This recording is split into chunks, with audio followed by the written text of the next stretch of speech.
Boa tarde. Hoje em destaque o 50º aniversário do 25 de Abril de 1974, que ficou na história como o Dia da Liberdade. Isto porque, conforme a proclamação feita após a vitória da ação militar que derrubou o regime ditatorial do Estado Novo, o país se abriu para a democracia. Democratizar, descolonizar, desenvolver foram os 3 pilares inscritos no manifesto do MFA.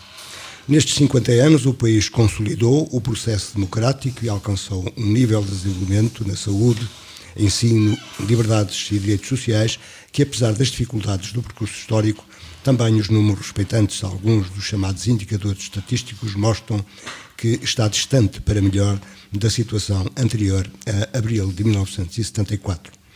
É sempre bom lembrar que hoje Portugal e os portugueses têm um reconhecimento mundial ilustrado, por exemplo, pela escolha de um cidadão português para secretário-geral da Organização das Nações Unidas e é, no contexto da União Europeia, uma democracia reconhecida. Mas persistem ainda algumas questões, como sejam as reivindicações das organizações de trabalhadores para a reversão das alterações na legislação laboral, que no período da chamada Troika alterou o equilíbrio das relações entre empregadores e empregados em desfavor da força de trabalho. Nestes 50 anos, já completados, conselhos como o de Vieira do Minho inverteram o quadro do emprego, ajustando à atualidade, isto é, comércio e serviços são os setores que mais empregam. Mas o crescimento económico e desenvolvimento territorial tem sido desigual, como demonstrou o censo de 2021, que evidenciou um país inclinado para o litoral, mais povoado e o interior em processo de déficit demográfico. E embora atualmente Portugal seja um país de acolhimento para migrantes, assiste-se ainda à saída não só do mundo rural, mas de trabalhadores qualificados com a diminuição dos direitos laborais, também na Europa da União, que nasceu solidária e promotora do Estado Social. Discute-se hoje o papel do Estado como regulador e distribuidor da riqueza e aponta-se como retrocesso histórico as dificuldades no Serviço Nacional de Saúde, Educação e Serviço Social, assim como o lugar da justiça, a mediatização e conhecimento de casos de alegada corrupção em figuras da vida pública. Mas é bom lembrar que no período do Estado Novo o cenário não permitia, aliás, a censura não permitia levar ao conhecimento geral as situações mais escuras e reprováveis. Sem o direito ao voto para todos, sem saúde pública para todos, sem igualdade de género, sem segurança social para todos, sem liberdade de expressão, muitos opositores foram presos e a tortura dos prisioneiros opositores era uma prática usada pela polícia do regime, a PIDE ou a DGS. Tudo o regime tentava controlar. Era um país onde, entre o mar e a guerra, vivia o mais infeliz dos povos à beira-mar. Palavras escritas por José Carlos Ária dos Santos, um dos poetas de Portugal. No 50º aniversário, em março de 2022, iniciaram algumas ações para assinalar o 25 de Abril, denominadas de ciclo comemorativo a vitória da democracia, e estão a decorrer desde essa data e completam-se no final de 2026. O 25 de Abril é comemorado com mais ou menos circunstância e participação cívica, mas sempre assinalando o Dia da Liberdade e da Democracia, que nesse mês de março de 2022 ultrapassou o tempo da ditadura. Analisar o significado e a importância desta data na história recente do país, o 25 de Abril de 1974, nos binómios passado, presente e expectativas-realidades, é o propósito de falar daqui de hoje, um hábito já neste espaço da Rádio Alto.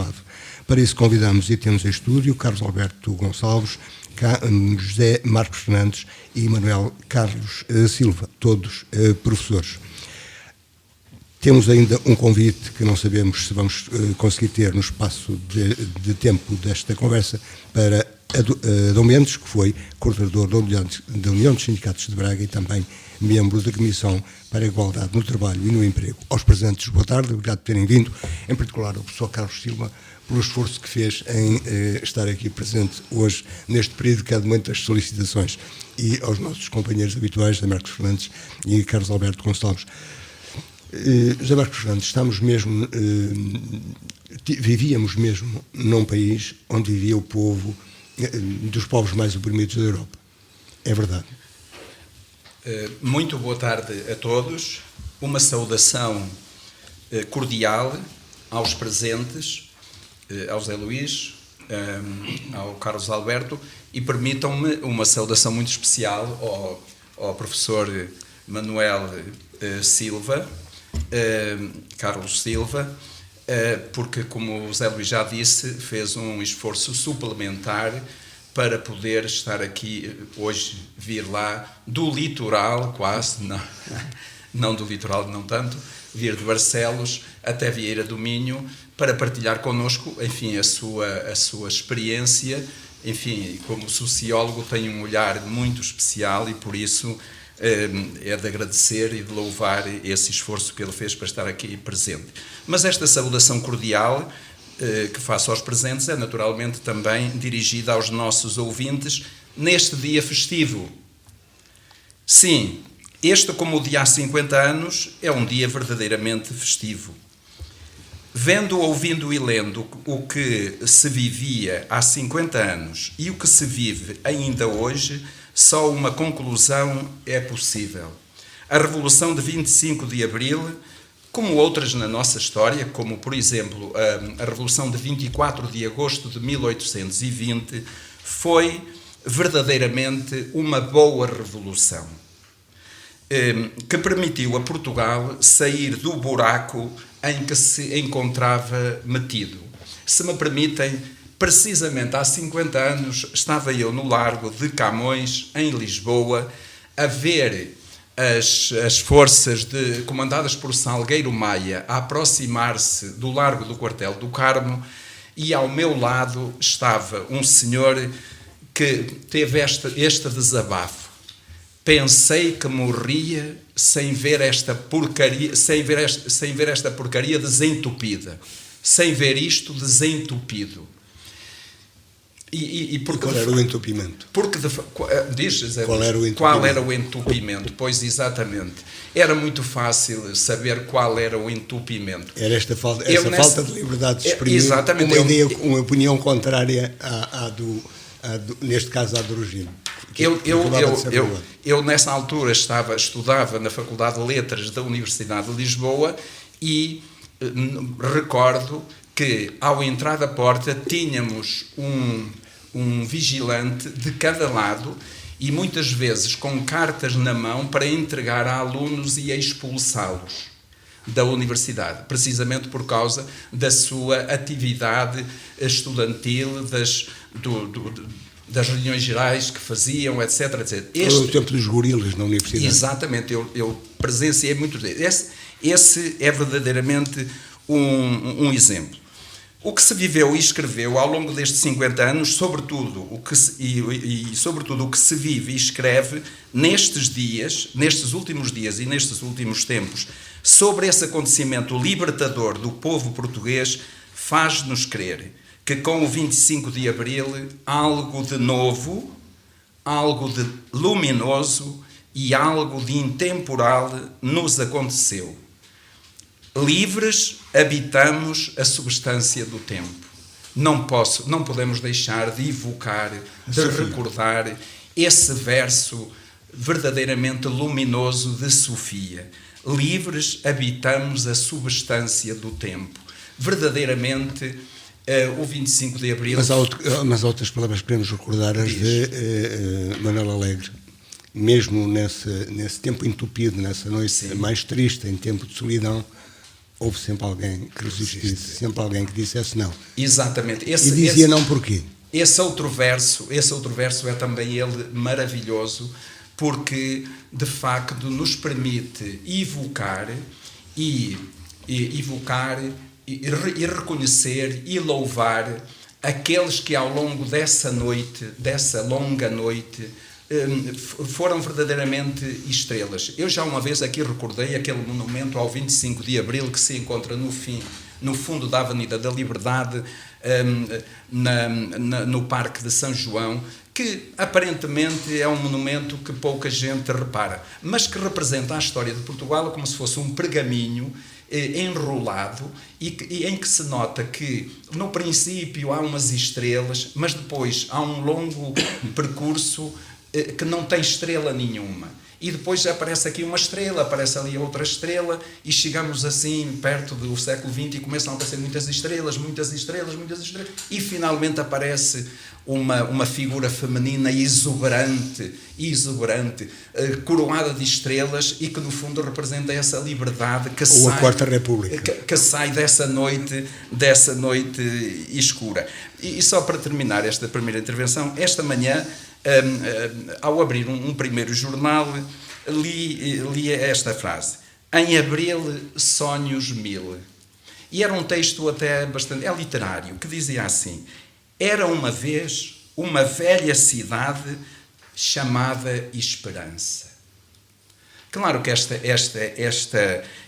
velha cidade chamada Esperança, aqui penso que na mente da escritora, que é uma escritora, penso que na mente quando era uma vez uma velha cidade chamada Esperança, essa cidade era Portugal. Os habitantes dessa cidade eram conhecidos pelo seu amor à liberdade. Eles acreditavam nos ideais de Abril, que representavam a luta pela democracia, a igualdade e a justiça. E mesmo para terminar diz, mas a escritora diz também neste mesmo texto que certo dia uma ameaça surgiu na cidade. Um grupo de indivíduos corruptos, buscando poder e riqueza, tentou minar os ideais de Abril. Portanto, aqui, nesta primeira intervenção, quero, enfim, só deixar isto. Deixar ficar esta série de sugestões no futuro. Carlos Alberto, a idade não lhe permite ter uma memória anterior. No entanto, tem histórias. Claro. Muito boa tarde a todos. Boa tarde ao José Luís, ao professor Marcos Fernandes e, em especial, ao professor Manuel Carlos Silva, que eu não conhecia, mas seja bem-vindo a Vieira de Minho e votos que se sinta muito bem recebido e que torne muitas vezes esta terra que tão bem sabe receber e que tão bem acarinha toda a gente. Em relação aos 50 anos do 25 de Abril, é evidente que... E, antes de mais, também peço desculpa, mas uma saudação também aos nossos ouvintes, que são aqueles, são os mais importantes e são para aqueles, é para quem nós estamos aqui a conversar, no fundo. Voltando ao 25 de Abril, é evidente, eu não tenho a experiência do antes 25 de Abril, não vivi aquilo que era o período da ditadura, mas falava-se, ouvia a minha família, e ouço, e essencialmente o meu avô. Lembro muito bem do meu avô fazer uma descrição desse período muito crítica e dizia-me ele muitas vezes: tu não sabes o que é saber que as paredes têm ouvidos. Era uma expressão que ele me dizia muitas vezes, que nós não sabíamos. Não era proibido ter opinião, era proibido expressá-la. Ora, que as paredes tinham ouvidos e, portanto, tinha que haver esse cuidado. Nós recolhemos no trabalho que o José Marcos Fernandes compilou e desenvolveu, a propósito dos democratas do Distrito, e referindo-se a Vieira do Minho, nós recolhemos depoimentos exatamente nesse sentido, de pessoas que tiveram de fazer manobras para fugir aos olheiros do regime da altura, claro. Mesmo aqui em Vieira do Minho. E no fundo ele teve sempre esse cuidado de me transmitir essa visão que ele tinha do antes 25 de Abril. É evidente que, se olharmos para o antes, para o depois, não há comparação. Mesmo quando falamos no caso da corrupção que o professor Marcos Fernandes estava a ler, Sabemos que as democracias têm aspectos negativos, não são perfeitas, mas qualquer democracia é sempre melhor do que uma ditadura. Temos que pensar na questão da liberdade, temos que pensar na questão da verdade. Também é importante a questão, embora hoje estejamos num tempo em que falemos muito da contra-informação, das fake news, por aí fora, mas a verdade vive a par com a democracia, não é a par da ditadura. O problema é que às vezes cada um como tem a sua visão, tem a sua verdade. Sim, mas uma questão é ter opinião e poder expressá-la. Outra questão é deturpar para que... Fazer disso verdade. Ora, para que essa mentira se torne verdade. Isso é que não pode ser. Porque factos são factos, a realidade só há uma. Agora, podemos ter impressões, podemos fazer aferir sobre um determinado facto de uma forma ou de outra, e isso é o essencial da democracia, que nos permite que hoje possamos estar aqui a defender a liberdade e também ao nosso lado possa haver alguém que diga não, eu gosto de um poder totalitário, eu gosto de um... Que era o que não era possível no tempo da ditadura. E que levava à prisão e muitas vezes à tortura. E essencialmente à tortura e no fundo há aquilo que há censura, outra coisa que mas era... a aldeia de hoje e a aldeia do 25 de Abril? Em termos melhor ou pior, não há comparação. Acho eu, com todos os defeitos que este mundo possa ter, e são muitos, nada se compara à falta da liberdade, à falta da democracia. Isto dito por quem nunca sentiu na pele o que é não ter liberdade, não poder falar, se ser preso por emitir a sua opinião. Quando hoje as pessoas em dificuldades procuram o apoio do Estado, neste caso da administração pública, era coisa que não podiam procurar, procuravam caridade, não era? Sim, depois podemos falar nesses aspectos institucionais, digamos assim. É evidente que nós, em termos de educação, em 1970 tínhamos 33% da população que não sabia ler nem escrever. Hoje temos à volta de 3, ainda é muita gente, é verdade. Mas de 33 para 3 já é um avanço muito significativo. Tínhamos 1,5% da população que tinha um curso superior. Hoje já chegamos quase aos 20%. E já não e o princípio do filho do agricultor vai ser agricultor já sim, não funciona. Isso é uma coisa que não é inconcebível. O filho do sapateiro, o filho do alfaiate vai ser alfaiate. Não é por nascer pobre que não pode, ou tem mais ou menos inteligência que que nasce de uma família mais abastada. Isso é impensável. Se falarmos no outro aspecto, a imigração também, que naquele tempo fugia-se por pobreza e fugia-se pela guerra. Não é? Tínhamos... e hoje temos ainda muita gente que imigra, mas de qualquer maneira, entre 120 mil e 71 mil, a diferença é muito grande entre 1973 e 2021, que são mais de 40%. Os últimos censos. A questão da saúde, e igualmente, o apoio financeiro e social, como falou o Zé Luís, tudo isso é incomparável com aquilo que existia no antes 25 de Abril. Carlos Silva, A sociologia olha para isto, tem uma visão procura ter uma visão muito precisa do que é isto. E há um antes e um depois do 25 de Abril, nitidamente.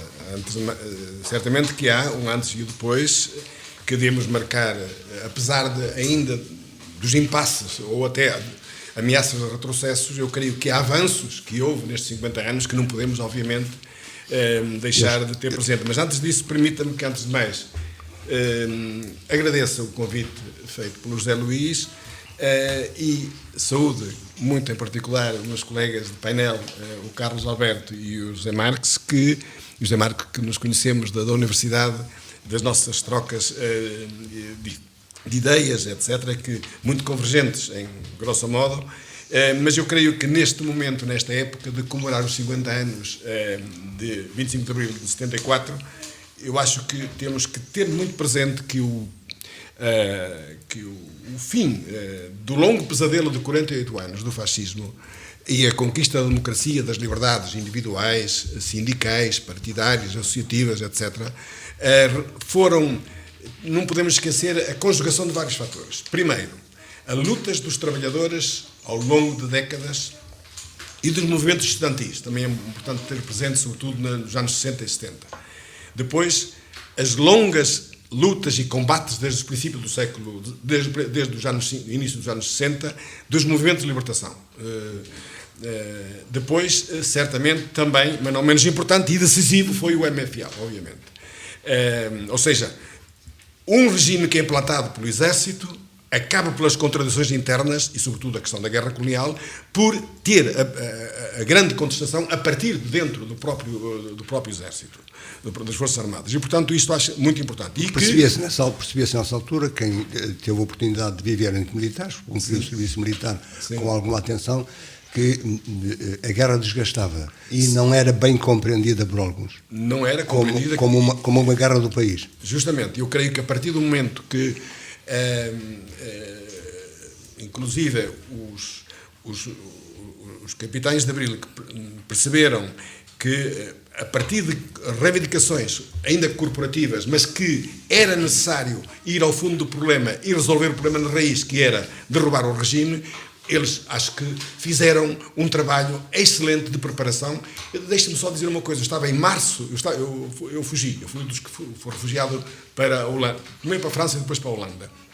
Estava em princípios de março de 74, estava a fazer um trabalho para a universidade, que eu era estudante de antropologia, depois de sociologia, primeiro 4 anos de antropologia, depois fiz 2 anos de sociologia, e estava no Instituto de História Social. Estava a ler um livro do César de Oliveira para fazer um trabalhinho sobre o movimento operário. A coincidência da vida, aparece-me por trás um indivíduo que me diz: estás aí a ler um livro que é meu. Eu quê? És tu o César de Oliveira? Sim, sou o César de Oliveira. Epá, então eu quero já falar contigo, vamos lá tomar um café. E começou-me a falar: epá, as coisas estão a mexer, é a greve da Carris, é não sei o quê, os estudantes, é os militares, o que é que se passa? Epá, depois vais ver, mas não me disse mais nada. E de facto depois foi o 16 de março e depois o 25 de Abril. Portanto, quando eu, em 25 de Abril, estava com a minha companheira, ouço na rádio, dei um grande pulo, um grande salto e muitos beijos na companheira, porque de facto estava a ver que era mesmo aquilo que o César Oliveira me tinha dito. Era mesmo. Ele não foi presidente da Câmara, o César de Oliveira, depois mais tarde, acho. O César Oliveira foi historiador. Portanto, ele era historiador. Era historiador. Mas eu acho que ele depois chegou a ser presidente da Câmara aí de Oliveira do Hospital, ele era ali perto do Coimbra. É possível, não sei. Mas sei que ele era um homem, do ponto de vista do historiador, muito competente, ainda é hoje uma referência, obviamente, mas ficou-me marcado, digamos assim, aquele encontro, e depois, digamos, toda a alegria que sentimos na associação. Eu trabalhava em 2 associações: a Resistência ao Trabalho com imigrantes e refugiados e a Comitê de Refugiados Portugueses, em que eu também trabalhava ativamente e politicamente. Era estudante e simultaneamente fazia de assistente social para os migrantes que tinham dificuldades. Para quê? Para trazê-los para a causa, para a esquerda, digamos assim, não é? Mas eu creio que o regime, apesar de ter bases de apoio, que não foram só, digamos, a repressão policial e a PIDE, etc., mas foi também o assentimento que ela teve de uma grande parte da população, muito pouco despolitizada, mas que de facto teve as suas classes de apoio. Mas ele serviu o regime ao latifúndio, à burguesia, que eu diria compradora, que vivia do import-export, da patrimonialista, rentista financeira, e que as vítimas de todos estes foram, obviamente, primeiro os trabalhadores rurais e urbanos, os pequenos camponeses, também de certa maneira, os soldados enviados para a guerra, os imigrantes, refugiados. Eu creio que esses foram as grandes vítimas do fascismo e, sobretudo, aqueles que quiseram enfrentaram o regime. E esses foram torturados, presos, massacrados, desterrados e muitos deles mortos. Assassinados, melhor dito. Portanto, eu creio que o regime tem marcas e tem características que fazem dele um regime fascista, mesmo que não seja idêntico igual ao nazismo ou ao Mussolini. Mas tem, evidentemente, as características centrais de um regime fascista. E, portanto, creio Hoje era capaz de se dizer totalitário. Totalitário, obviamente. Para não falar de todas as instituições, Legião Portuguesa, Mocidade Portuguesa, a questão do trabalho corporativa, de controlo dos trabalhadores, etc. Enfim, a repressão, obviamente, várias formas de repressão policiais e, sobretudo, a PIDE. E, como foi dito aqui muito bem, as paredes falavam, como disse o avô do Carlos Alberto. Portanto, o medo que se instalava. A minha mãe era a primeira, que era analfabeta, me dizia, tem cuidado, porque eu mandava-me, que protestava contra os polícias que não deixavam vender, porque ela era uma camponesa, não deixavam vender na feira de Barcelos, de Viana, e eu quando protestava, cala, não sei o quê, porque eu podia ser preso. A minha mãe tinha a percepção analfabeta que podia ser preso. E eu seria um camponês hoje se não fosse a minha professora primária, da escola primária, daquela altura, né? que insistiu 4, 5 vezes para os meus pais para deixar de ir para um colégio carmelita, em Viana do Castelo. Muito sacrifício, mas lá me deixaram ir. E então, evidentemente, que consegui encontrar caminho, o que se chamava hoje as alavancas. Sim, justamente. Foi uma alavanca que me permitiu justamente ter um percurso que de outra maneira não teria. Lembro-me que a aldeia, em peso, foi a Marca de Canaveses, à minha celebração dos votos de castidade, pobreza e obediência. Eu, pobreza e obediência, já estava habituado, mas olha, castidade, aquilo custou muito, e depois eu acabei por perder a vocação e fui para Lisboa, para o Colégio Nuno Alves, dar aulas de latim e de português e no movimento estudantil também, aqui, como já percebi aqui com o E aquela madrugada foi... O Zé Marcos. Foi, de facto, a criação de grandes expectativas. E o país, dissemos nós no princípio, avançou. Sim, acho que... Tanto quanto devia e como devia. Eu acho que houve avanços muito importantes. Eu acho que se não reparar... Não nos aspectos económicos, também sociológicos. Sim, eu acho que há de facto muito importante. Para já, depois de 25 de Abril, com o governo Vasconcelos, importa dizer que o rácio do capital, que era de 58 para o capital, não estou a falar do PIB, não, e 42 para os trabalhadores, inverteu-se. Passou a ser 58 para o trabalhador e 42 para o capital. Mas logo nos anos 80 e por aí fora, deu-se a inversão total. Hoje estamos em 37 versus 63. Portanto, o trabalho tem muito menos do que o capital em termos de distribuição do PIB. Mas podemos dizer... Esta é uma das perspectivas que me parece importante ter presente. Mas nunca esquecer que o salário mínimo naquela altura subiu consideravelmente e, portanto, diríamos que houve melhorias. Já foram dito que pelo o Carlos Alberto, justamente, que na Segurança Social, e o José Luís já disse, era a caridade, portanto, os pobres ou morriam, ou tinham fome, passavam fome, ou eram digamos, um patrono ou um cacique local civil ou eclesiástico que dava apoio para a pessoa não poder morrer de fome. Hoje temos a Segurança Social, o sistema de Segurança Social, com tudo o que digo, subsídios de desemprego, subsídios de doença, reformas, etc., ainda que muito abaixo dos padrões europeus, mas permitem um mínimo de segurança que antigamente não tínhamos. E, portanto, eu acho que isso importa dizer que, evidentemente, que foi um avanço extraordinário. Sabemos que há desemprego, portanto, precariedade laboral, etc., que há ainda 10 mil sem abrigo, que há 300 mil pessoas que não têm uma habitação digna, muito precária, mas... E até existem pobres, digamos assim, 20% de pobreza. Isto, ainda há interpelações a fazer ao regime democrático. De qualquer modo, o pobre de hoje, a pessoa considerada pobre hoje, não é mesmo. Não é mesmo, evidentemente. E tem alguns recursos que de outra maneira não tinha. Como então se chamava o indigente. Era indigente, andava pedinte, digamos assim, não é? De facto, é uma situação que eu conheci muito bem do mundo da aldeia, e na educação, como já foi dito pelo Carlos Alberto. Convém lembrar, hoje considera-se pobre quem não tenha 400 euros por mês de rendimento. Aproximadamente está nos 500 já. É 550, hoje mais ou menos. Em todo o caso, creio que é diferente, pelo menos em termos de percentuais e de quantidade do mínimo, que permite justamente que a pessoa recorra.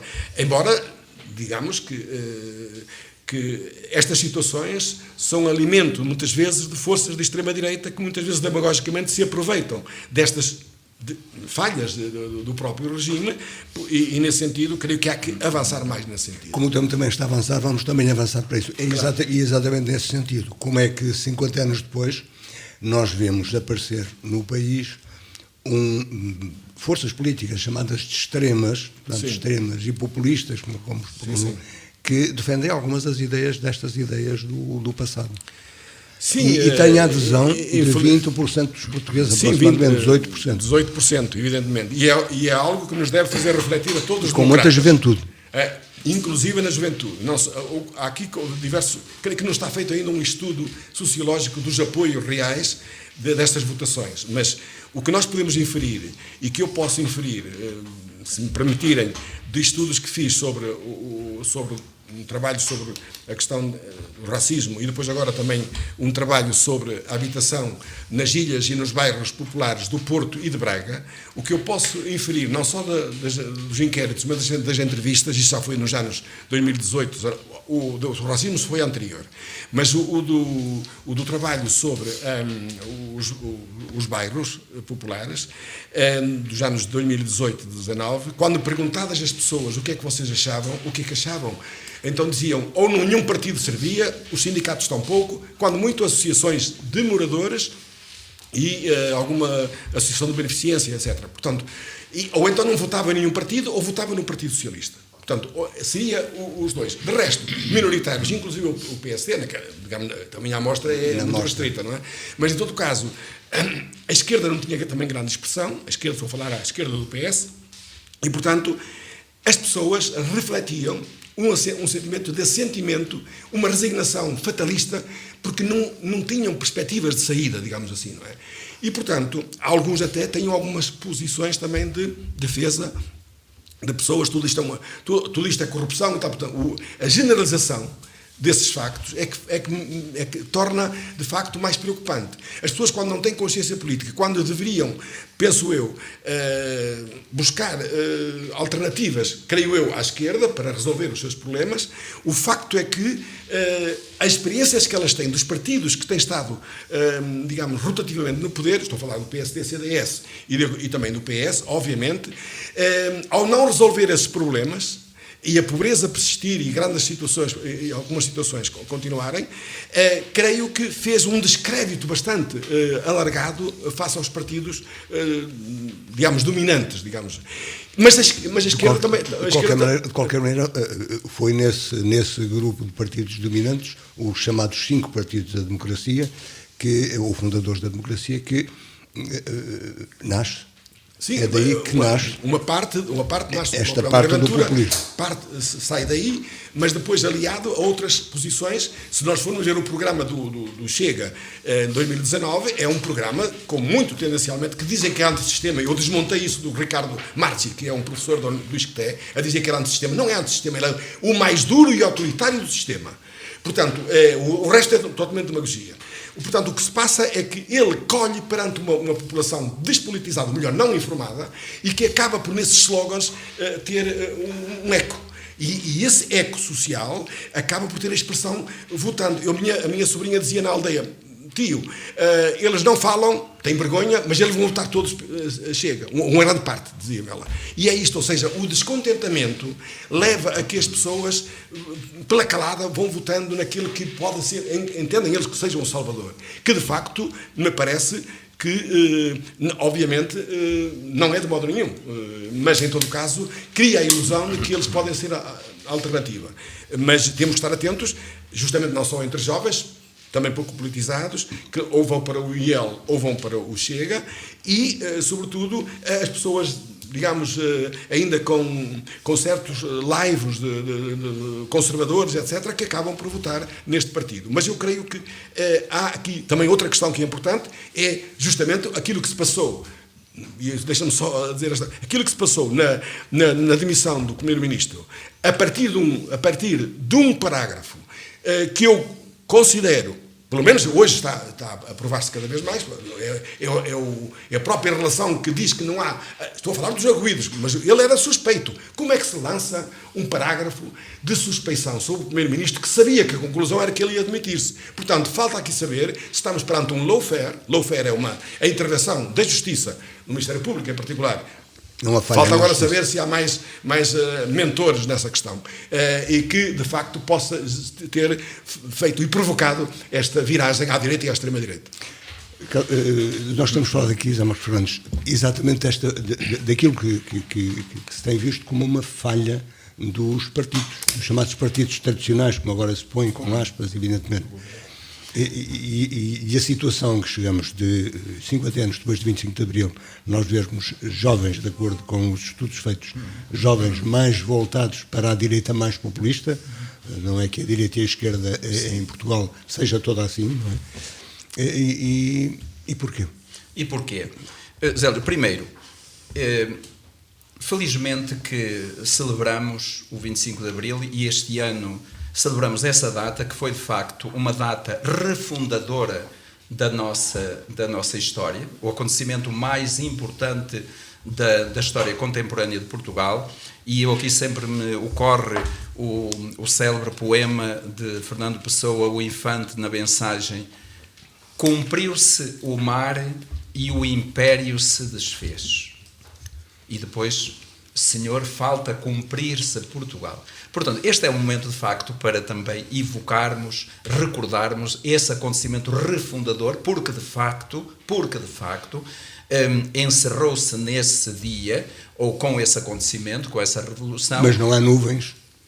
Mas encerrou-se um ciclo longo, muito longo, de 500 anos da nossa história, e Portugal, digamos, regressou ao meio natural que era o seu, que era o meio europeu. Eu até tenho, enfim, agora estado a refletir sobre esse último capítulo do Império Português, portanto, sobre a guerra colonial, que entendo, e conversando com os ex-combatentes, que eles reconhecem, enfim, chegamos a essa conclusão, que eles ajudaram a escrever o último capítulo do Império Português. Portanto, encerrou-se o Império, esse risco que também correram naquela noite... Sim, mas eu queria chamar aqui a atenção, mais é para a outra parte do poema do Fernando Pessoa. Falta cumprir-se Portugal. E este é o grande, desafio. Opinião? Como diz o Eduardo Lourenço, agora o nosso alvo, o nosso destino, não é já a Índia das especiarias, mas são outras Índias que estão no mapa. E isso quer dizer, como outra dizia, em abril, sonhos mil, isto é, esta celebração é também uma oportunidade para repensarmos e pensarmos e projetarmos o nosso futuro. E estas celebrações, e não há dúvida... Mas esse futuro não tem nuvens como via Carlos Silva? Ora bem, exatamente, estas nuvens, claro, podemos, enfim, considerar que ter 50 deputados da extrema-direita na celebração dos 50 anos do 25 de Abril, ter 50 deputados na celebração dos 50 anos é, de facto, digamos assim... E se, como membros da Europa e da Europa da União também, virmos que noutros países europeus fenómenos semelhantes... Por isso, essa é uma questão que, como diz o nosso sociólogo Carlos Silva, isto carece, de facto, de uma análise falhou os partidos, falhou a escola... Pois, vamos lá. De facto... Uma coisa é certa, nós podemos tomar uma atitude reativa contra esses movimentos, mas não sei se a atitude reativa de condenação, de crítica disso que acontece, se é suficiente. Eu penso que também temos que adotar uma atitude compreensiva exatamente desse fenómeno. Digamos. Olha, o Carlos Silva referiu, por exemplo, esta questão do desconhecimento. E isto é que é importante, é por isso que eu penso que estas celebrações, do 25 de Abril neste caso, são, como diz o Manel Alegre, é sobrepor o culto da memória ao culto do esquecimento, não é? Estes atos acho que são cultos da memória, portanto, evocar a memória, contra este mal culto do esquecimento. Eu recordo o Salgueiro Maia, nesse filme Os Capitães de Abril, termina dizendo: o meu destino é perder-me na noite do esquecimento. Fiquei chocado. E de facto... Mas não foi.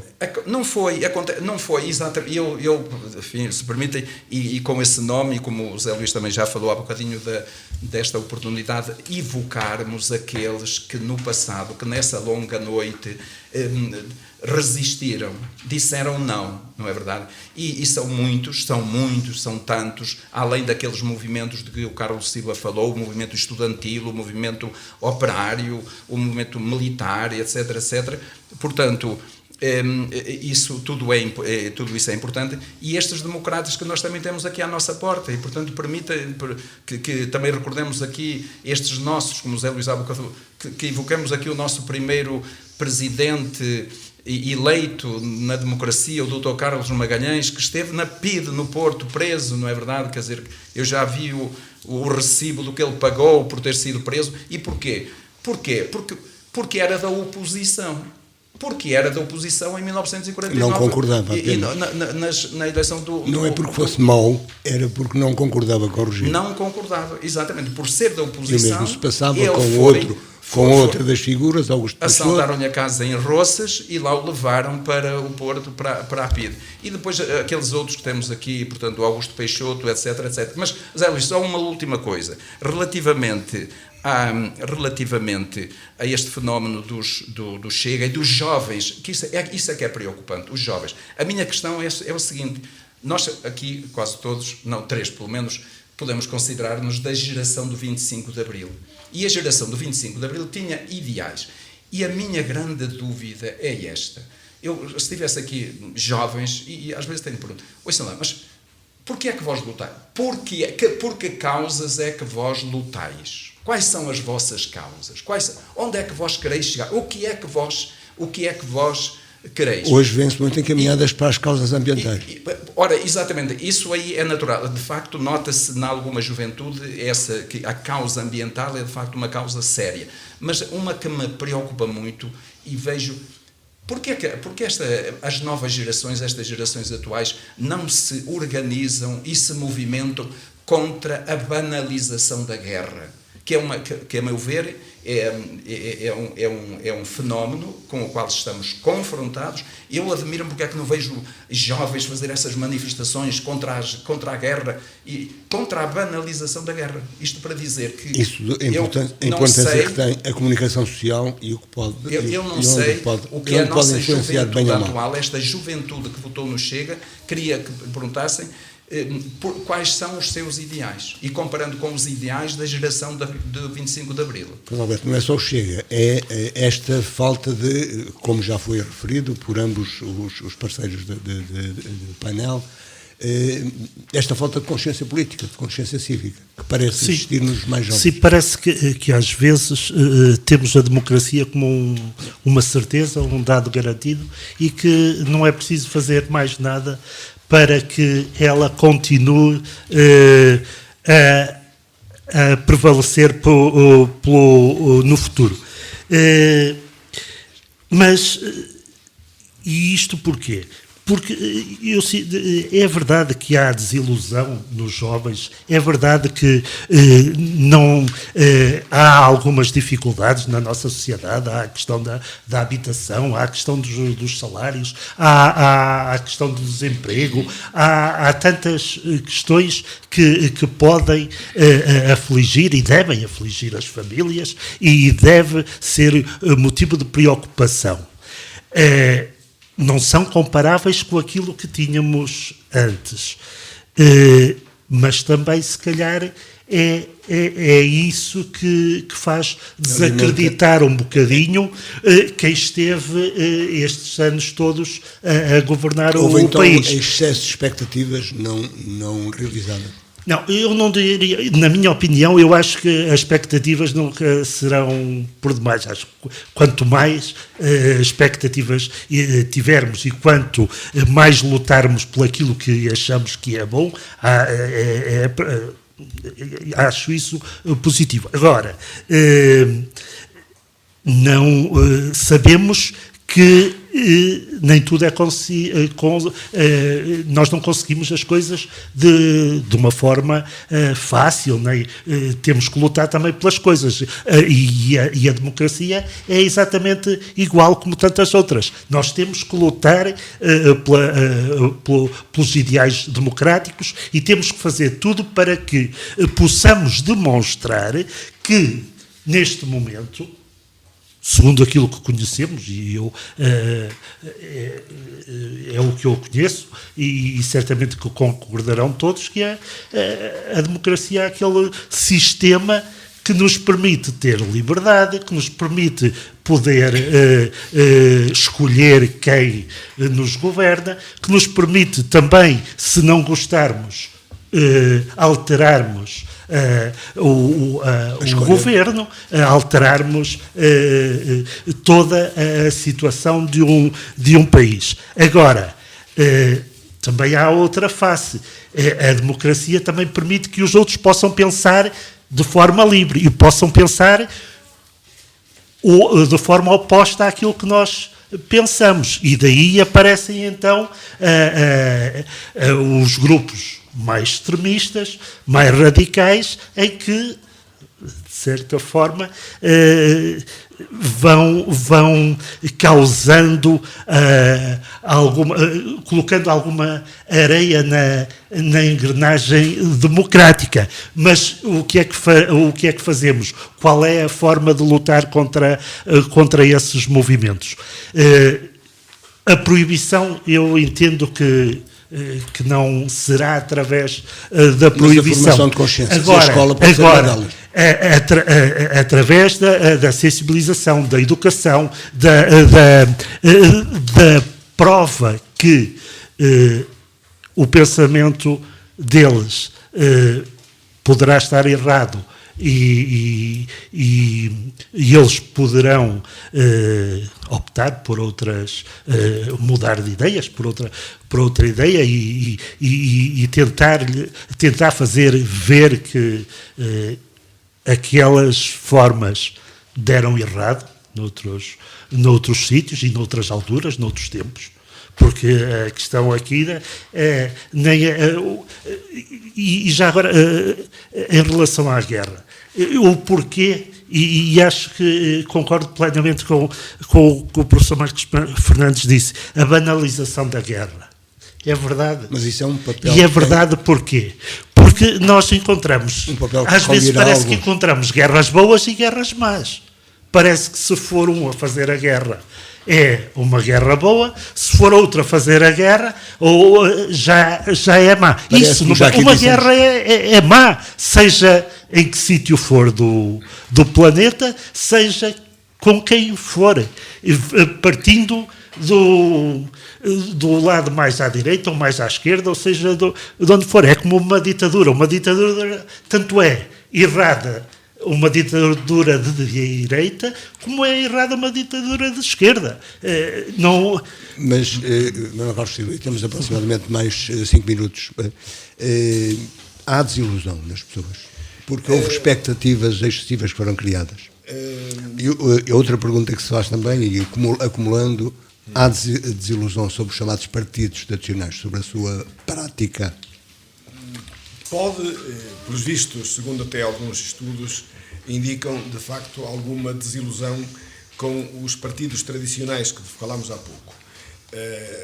E que são ainda, apesar de tudo, maioritários. É bom também que se diga que, apesar deste avanço da extrema-direita, o PS e o PSD e o PSD, CDS e PS são maioritários, mas importa também não ter presente que ainda há partidos à esquerda, o PCP e o Bloco de Esquerda, que apesar de de uma diminuição de deputados, que é lamentável desse ponto de vista, mas também eles próprios, e nós todos temos que perguntar o porquê, porque não é fácil a explicação.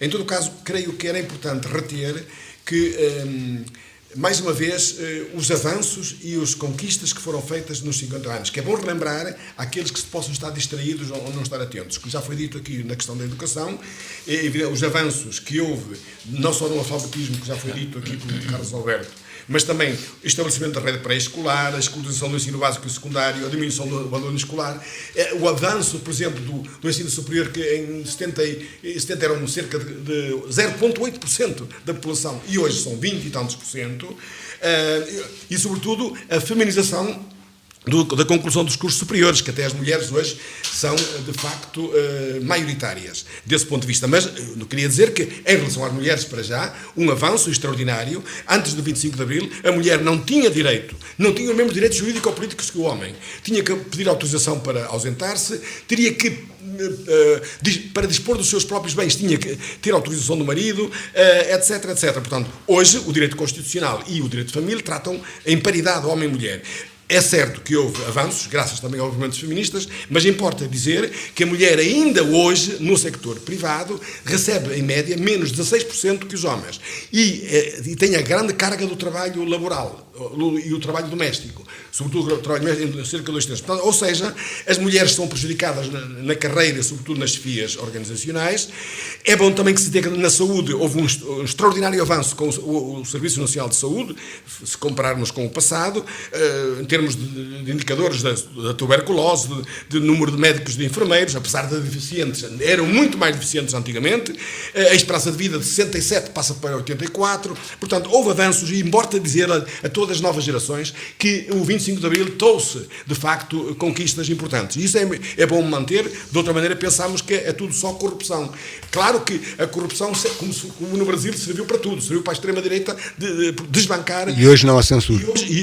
E hoje também hoje não há censura, obviamente, também é importante. Mas eu gostava, pegando aqui no que foi dito, justamente, para o apoio, digamos, de muita parte da população considerável, são 50 deputados ou 20%, ou quase 18%, é preciso aqui distinguir entre os líderes e os responsáveis destes partidos de extrema-direita e os votantes. E isso é muito importante, não só na questão da juventude, mas também em todos os votantes de diferentes idades. Porque muitas vezes as pessoas, além do que eu disse, há uma baixa consciência política, baixa informação e consciência política, é importante porque de facto as pessoas não têm suficiente informação, e digo até os jovens. Os jovens, por exemplo, antigamente ainda havia introdução à política, depois de 25 de Abril. Agora não há nenhuma cadeira, disciplina transversal que dê noções básicas com diversos modelos de correntes teóricas sobre sociedade, sobre cultura, sobre política, por exemplo. E eu acho que uma das coisas que nós já fizemos, eu fui presidente da Associação Portuguesa de Sociologia, tentei que houvesse essa disciplina e até este momento não conseguimos.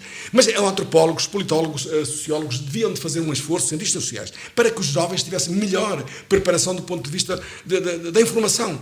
Porque pensam que é o mérito.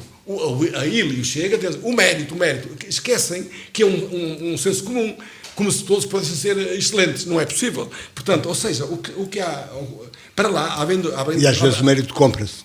Também as cunhas ainda existem, evidente. E portanto, o que eu quero dizer é que eu acho, de facto, há alguma tendência, sensibilidade para a questão ambiental, mas eu creio que há, como foi dito aqui, a questão da guerra, outra questão que deviam de merecer digamos, uma reprovação também da juventude, não se vê insuficiente. Portanto, é significa que temos que encontrar formas de democracia, não só representativa, mas também associativa, participativa, de maneira que os jovens e toda a população se empenhem nesta questão de, justamente, tomar parte, tomar posição, porque há coisas que lhes dizem respeito, direto ou indiretamente, obviamente. Portanto, é isso que eu penso que há ainda muito trabalho enorme a fazer e, evidentemente, que temos aí, eu acho que, embora tendo consciência do problema, não podemos deitar borda fora as esperanças de poder dar uma viragem, porque eu acho que a partir do momento que as pessoas têm consciência, elas vão abandonar aquelas ideias extremistas que pensam que eles vão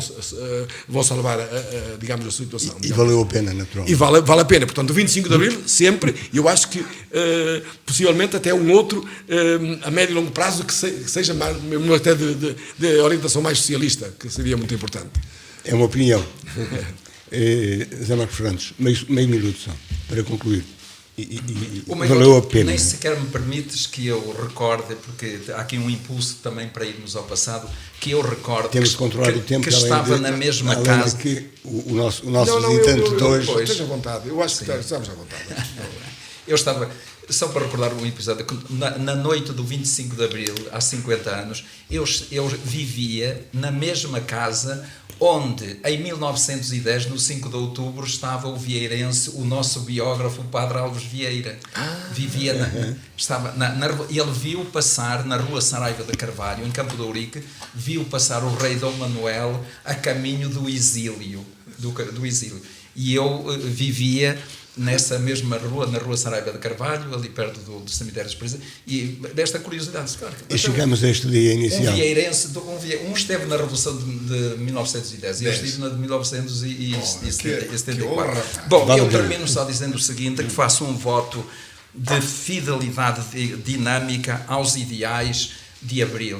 Gostava que todos os vieirenses e todos os que nos ouvem, de facto, cultivássemos esta fidelidade a esses valores da liberdade, da democracia, do desenvolvimento, e um apelo muito grande à nova geração, às novas gerações, à geração atual, à geração do cinquentenário do 25 de Abril, que uma responsabilidade, e que pensassem de facto a que Índias querem chegar. E corroboro completamente tudo o que o nosso sociólogo, o professor Carlos Silva, aqui nos trouxe, que é muito importante para ajudar a pensar, porque tem um conhecimento, dos dados sociológicos, que é importante esta cultura, esta última coisa que ele disse, que é este déficit de cultura cívica, política e cultural que existem, de facto, se calhar, mais tarde discutiremos mais uma vez os responsáveis.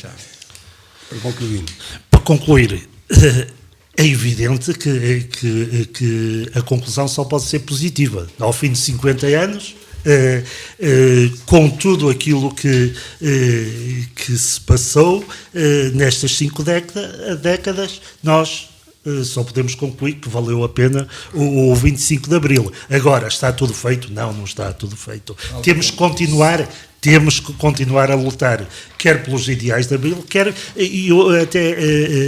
há uma palavra que está muito em voga e devemos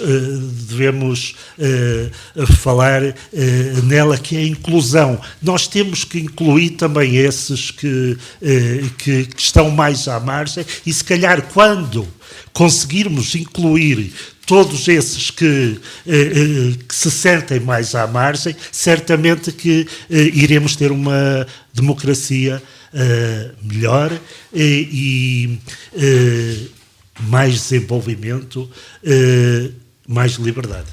E terminando com o evocando ainda Zé Carlos Abreu dos Santos, ninguém mais fecha as portas que Abril Abreu.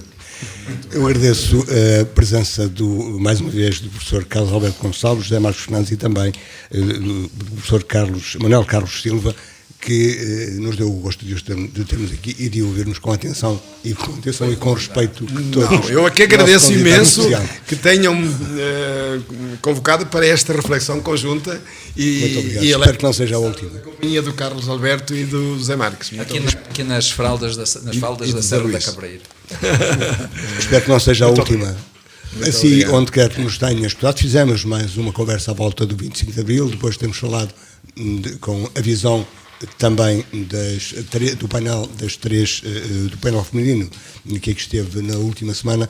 Falamos desta vez com os 3 professores, 2 dos habituais e mais um que nos veio acrescentar aqui muito hoje, o professor Carlos Silva. Onde quer que nos tenha escutado, continuo com um bom fim de semana.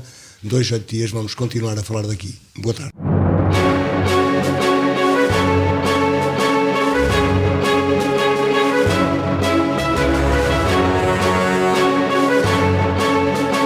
Falar daqui, a região em foco.